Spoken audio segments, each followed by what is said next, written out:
Hello students, welcome back to our channel. ఇంకా ఎవరైతే సరే మన ఛానల్ని సబ్స్క్రైబ్ చేసుకోలేదో త్వరగా వెళ్ళైతే సబ్స్క్రైబ్ చేసుకోండి. అలానే పక్కనే ఉన్న బెల్ ఐకాన్ క్లిక్ చేసుకోండి. మేము ఇచ్చే ప్రతి ఒక్క లేటెస్ట్ అప్డేట్ అయితే మీకు నోటిఫికేషన్ జరుగుతుంది. టీఎస్ ఎంసెట్ 2026 సంబంధించి స్టూడెంట్స్ ఎవరైతే ఉన్నారో మీ అందరికీ ఈ వీడియోలో ఒక ఇంపార్టెంట్ అప్డేట్ అయితే నేను ఇవ్వాలనుకుంటున్నాను. ఇక్కడ ఫేజ్ 1, ఫేజ్ 2, ఫేజ్ 3 సంబంధించి స్టూడెంట్స్ ఎవరైతే ఉన్నారో ఈ వీడియో మీకు చాలా అంటే చాలా యూజ్ అవుతుంది. ఎవరు కూడా స్కిప్ చేయకుండా లాస్ట్ వరకు చూస్తే నేను ఈ వీడియోలో మీకు ఏం చెప్పాను అన్న దాని గురించి క్లియర్గా ఒక ఇన్ఫర్మేషన్ ఉంటుంది. అలానే ఫేజ్ 3కి మీరు వెళ్ళాలా వద్దా అన్న దాని గురించి కూడా మీ అందరికీ ఒక క్లియర్గా అప్డేట్ అనేది నేను ఈ వీడియోలో ఇవ్వడం జరుగుతుంది. కాబట్టి ఎవరు కూడా స్కిప్ చేయకుండా లాస్ట్ వరకు చూసి మీకు ఎలాంటి డౌట్ ఉన్నా కింద కామెంట్ చేయడం మర్చిపోకండి. అలానే ఈ వీడియోని మీ నలుగురు ఫ్రెండ్స్కి కూడా షేర్ చేయడం అయితే మర్చిపోకండి అనమాట. అందరికి కూడా షేర్ చేయండి. ఓకే, ఇక్కడ ఇంకా ఎవరైనా వాట్సాప్ గ్రూప్లో జాయిన్ అయిపోతే కింద డిస్క్రిప్షన్లో మన వాట్సాప్ గ్రూప్ లింక్ ఉంది. ఫాస్ట్గా వెళ్ళి మన వాట్సాప్ గ్రూప్లో కూడా అయితే జాయిన్ అవ్వండి. ఇక్కడ మెయిన్గా ఎవరైతే స్టూడెంట్స్ ఉన్నారో ఫేజ్ 1లో మంచి కాలేజ్ వచ్చే వాళ్ళకైతే వచ్చేసాయి. ఫేజ్ 1లో కొంతమందికి మంచి కాలేజ్ వచ్చాయి, కొంతమందికి అయితే మంచి కాలేజ్ రాలేదన్నమాట. ఇలా ఎవరైతే స్టూడెంట్స్ ఉన్నారో మంచి కాలేజ్లో సీట్ రాలేదనుకున్న స్టూడెంట్స్ ఉన్నారో వాళ్ళు ఏం చేశారంటే మనకి ఫేజ్ 2కి వెళ్ళడం అయితే జరిగిందనమాట. అయితే ఈ ఫేజ్ 2లో వచ్చేసరికి ఏమైంది, మనకి ఏదైతే గవర్నమెంట్ ఉందో మనకి 15,000 సీట్స్ అయితే యాడ్ చేస్తామని చెప్పేసి మనకి గవర్నమెంట్ అయితే చెప్పడం అయితే జరిగిందనమాట. ఈ 15,000 సీట్స్ యాడ్ చేస్తున్నా అనేసరికి ప్రతి ఒక్క స్టూడెంట్స్ ఏం చేస్తారంటే ఫేజ్ 1లో మంచి కాలేజ్ వచ్చా సరే ఇంకా ఫేజ్ 2లో ఇంకా మంచి వస్తాయని చెప్పేసి ఫేజ్ 1లో సీట్స్ క్యాన్సిల్ చేసుకొని ఫేజ్ 2కి వెళ్ళడం, అలా ఫేజ్ 2కి వెళ్ళడం అనేది జరిగిందనమాట. కానీ ఇక్కడ ఫేజ్ 2కి వచ్చేసరికి ఏం జరిగిందంటే ఈ 15,000 సీట్స్ అనేవి సివిల్లో అలానే మనకి మెకానికల్లో యాడ్ చేయడం అయితే జరిగిందనమాట. ఇలా సివిల్ మెకానికల్ యాడ్ చేయడం వల్ల ఏమైంది, ఎవరైతే స్టూడెంట్స్ ఉన్నారో సిఎస్సి కోసం, ఏఎంఎల్ కోసం, డేటా సైన్స్ కోసం ఇలా ఎవరైతే వెబ్ ఆప్షన్ పెట్టుకున్న స్టూడెంట్స్ ఉన్నారో వాళ్ళకి ఎవరు కూడా ఏ కాలేజో సీట్ అలాట్ అవ్వలేదు. మంచి కాలేజ్ అసలు సీట్ అనేది రాలేదన్నమాట. అయితే ఇప్పుడు మళ్ళీ వీళ్ళు ఏం చేస్తున్నారు స్టూడెంట్స్, ఇంకా సీట్స్ అనేవి మిగిలాయి కదా, సో మనం ఫేజ్ 3కి వెళ్ళిపోదాం అనే ఒక థాట్లో అయితే అందరూ ఉన్నారనమాట. అయితే ఇక్కడ మీకు ఇక్కడ ఫేజ్ 3కి వెళ్ళాలా వద్దా అనే దాని గురించి చెప్పే ముందు మీ అందరికీ ఏం చెప్తున్నానంటే ఇక్కడ మీరు చూసుకోవచ్చు ఫేజ్ 3లో మనకి ఏవైతే కాలేజెస్ ఉన్నాయో ఆ కాలేజెస్లో అన్ని నార్మల్ కాలేజెస్ ఉన్నాయి. ఓకేనా, ఆ నార్మల్ కాలేజెస్లో కూడా సివిల్, మెకానికల్ ఇలాంటి బ్రాంచెస్ మాత్రమే అవైలబుల్గా ఉన్నాయి. సిఎస్సి, ఏఎంఎల్ ఎలాంటి కాలేజెస్ అయితే అవైలబుల్గా లేవు. సో మీకు మంచి కాలేజీలో అడ్మిషన్ కావాలనుకుంటే మంచి సిఎస్సి, ఏఎంఎల్ కానీ, డేటా సైన్స్ కానీ, ఈసీఈ కానీ, త్రిబుల్ కానీ, సివిల్ కానీ, మెకానికల్ కానీ, ఐటీ కానీ ఎలాంటి బ్రాంచ్ అది ఏ టాప్ 10 కాలేజ్ అయినా, టాప్ 1 కాలేజ్ అయినా, టాప్ 30 కాలేజ్ అయినా, టాప్ 50 కాలేజ్ అయినా, ఓవరాల్గా హైదరాబాదే కాదు అదర్ ఏ స్టేట్లో ఉన్నా సరే ఆ కాలేజ్ జస్ట్ మీరు నాకు ఒక మెసేజ్ చేసి మీ యొక్క ఇంటర్ మార్క్స్ అలానే మీ ర్యాంకు ఎంత ఉంది, జేఈ పర్సంటేజ్ ఉందా లేదా ఒక మీకు మెసేజ్ చేసి అన్న నా బడ్జెట్ ఇది, డొనేషన్ లేకుండా ఒక మంచి కాలేజ్ సజెస్ట్ చేయండి, లేదు అన్న డొనేషన్ ఉన్నా పర్లేదు నాకు టాప్ కాలేజీలో సీట్ కావాలి అని మీరు నాకు మెసేజ్ చేసి ఈ నెంబర్కి 100% మంచి కాలేజీలో సీట్ ఇప్పించే బాధ్యత నాది. ఓకేనా, ఎవరితో కాంటాక్ట్ లేదు, డైరెక్ట్ నేనే దగ్గరుండి మిమ్మల్ని తీసుకెళ్తాను, కాలేజీకి తీసుకెళ్తాను, కాలేజ్లో అడ్మిషన్ చేయిస్తాను. కాలేజ్ వాళ్ళు మీకు చెప్పిన అమౌంట్ కన్నా 100% తక్కువ అమౌంట్కి నేనైతే మేనేజ్మెంట్లో సీట్స్ అయితే ఇప్పించడం అయితే జరుగుతుంది.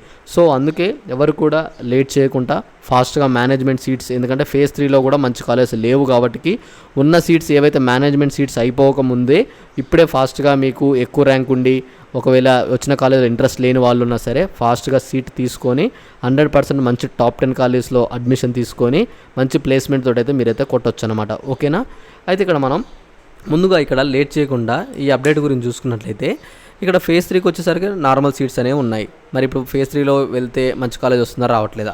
అయితే ఇక్కడ మీరు ముందుగా ఫేజ్ 3కి వెళ్ళాలంటే మీరు ఖచ్చితంగా ఈ ప్రాసెస్ అయితే కంప్లీట్ చేసుకోవాలన్నమాట. అదే వచ్చేసి మనకి కాలేజ్ రిపోర్టింగ్. ఫస్ట్ ఎవరికైతే ఇక్కడ ఫేజ్ 1 కానీ అలానే ఫేజ్ 2లో కానీ మీకు ఏ కాలేజ్లో సీట్ వచ్చినా సరే ఖచ్చితంగా ఆన్లైన్ సెల్ఫ్ రిపోర్టింగ్ చేసి మీకు కాలేజ్ రిపోర్టింగ్ అనేది అయితే చేయాలన్నమాట. ఓకేనా, ఈ కాలేజ్ రిపోర్టింగ్ చేస్తేనే మీకు ఫేజ్ 3కి ఎలిజిబిలిటీ ఉంటుంది. ఒకవేళ మీకు ఫేజ్ 1లో సీట్ వచ్చింది, అదే ఫేజ్ 2లో సీట్ వచ్చింది, లేదన్నా నాకు ఈ ఫేజ్ 2 వచ్చిన సీటు కూడా నచ్చలేదు, నేను క్యాన్సిలేషన్ చేసుకుంటా ఫేజ్ 3కి వెళ్తామంటే ఎలిజిబిలిటీ లేదనమాట. ఖచ్చితంగా ఇక్కడ ఫేజ్ 1లో సీట్ వచ్చినా ఫేజ్ 2లో సీట్ వచ్చినా మీరు వచ్చిన కాలేజ్ రిపోర్టింగ్ చేస్తేనే మీకు ఫేజ్ 3కి ఎలిజిబిలిటీ ఉంటుందన్నమాట. సీట్ క్యాన్సిలేషన్ చేసుకొని నేను ఫేజ్ 3కి వెళ్తా అని అంటే మాత్రం మీకైతే ఎలిజిబిలిటీ అయితే ఉండదు.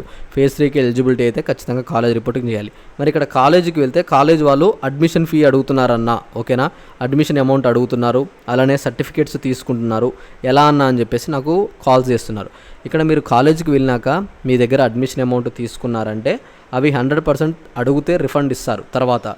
అలానే సర్టిఫికేట్స్ తీసుకున్నారనుకోండి, మీరు చెప్పాలి ముందే, నేను ఫేజ్ 3 కూడా వెళ్దాం అనుకుంటున్నాను, నాకు ఫేజ్ 3లో మంచి కాలేజ్ వస్తే నేను ఆ కాలేజ్కి వెళ్తాను, నాకు అప్పుడు సర్టిఫికేట్స్ రిటర్న్ ఇవ్వండి అని చెప్పేసి ముందే మనం చెప్తే వాళ్ళు 100% మనకి ఫేజ్ 3లో సీట్ వచ్చిన తర్వాత మనం అలాట్మెంట్ ఆర్డర్ తీసుకొని ఆ కాలేజీకి వెళ్తే మనకి ఆ రోజు ఏదైతే మనకి అలాట్మెంట్ రోజు మనం వచ్చి తీసుకొని వెళ్తే వాళ్ళు మనకి మన సర్టిఫికేట్స్ మనకి ఇస్తారు.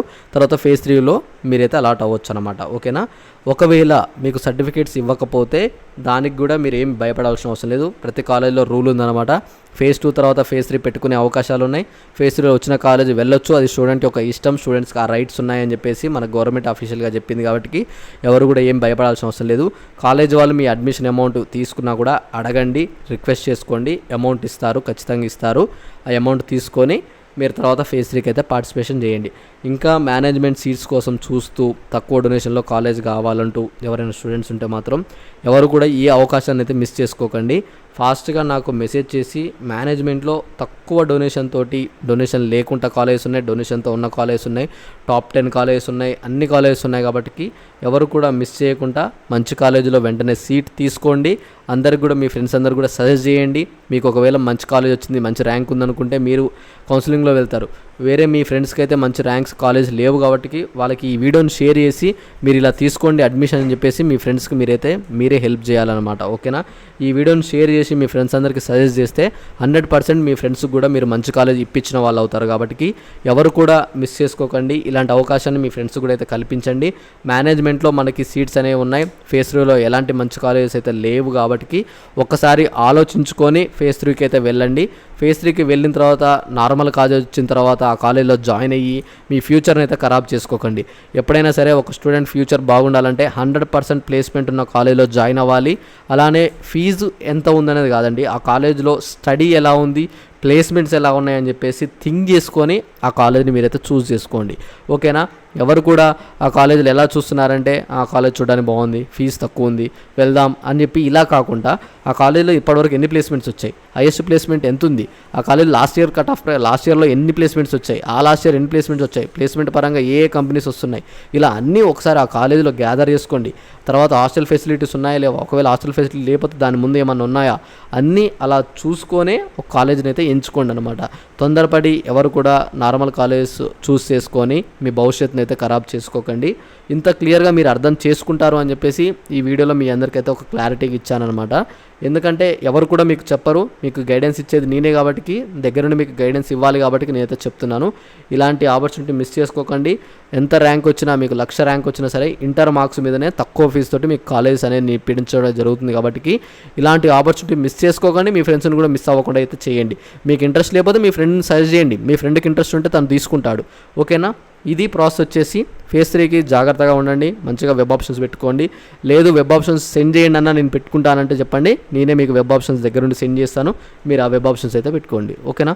Thanks for watching. Thank you.